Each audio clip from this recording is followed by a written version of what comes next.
എൻ്റെ ഭാഗത്തു നിന്നും അങ്ങനെയൊരു വീഴ്ച സംഭവിച്ചിട്ടുള്ളതായി എനിക്ക് ഒരിക്കലും തോന്നിയിട്ടില്ല. ഞാൻ എന്തെങ്കിലും ഒരു തെറ്റ് ആരോടെങ്കിലും ചെയ്തതായി എനിക്ക് തോന്നിയിട്ടില്ല. ഈ സാഹചര്യത്തിൽ എൻ്റെ ആദ്യത്തെ കടമ ശരിതെറ്റ് എന്നതിനേക്കാൾ ഉപരിയായി ഈ രാഷ്ട്രീയ ധാർമ്മികതയെ സംരക്ഷിക്കുന്നതിനുള്ള നിലപാട് സ്വീകരിക്കുക എന്നുള്ളതാണ്.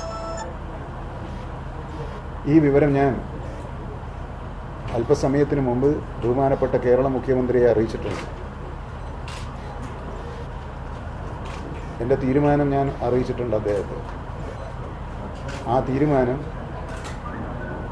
ഇടതുപക്ഷ ജനാധിപത്യ മുന്നണി സർക്കാരിന് ഞാനിപ്പോൾ വഹിക്കുന്ന ഗതാഗത വകുപ്പ് മന്ത്രിസ്ഥാനത്ത് നിന്നും രാജിവെച്ച് ഒഴിയുക എന്നുള്ളതാണ്.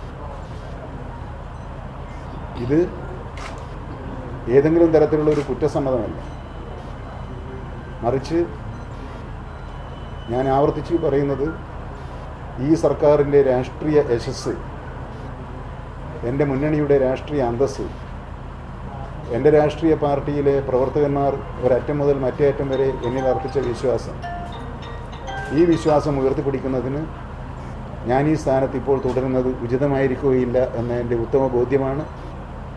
ആ ബോധ്യത്തിൻ്റെ അടിസ്ഥാനത്തിൽ ഞാൻ ഈ മന്ത്രിസഭയിൽ നിന്നുള്ള എൻ്റെ രാജി നിങ്ങളെയെല്ലാം അറിയിക്കുകയാണ്.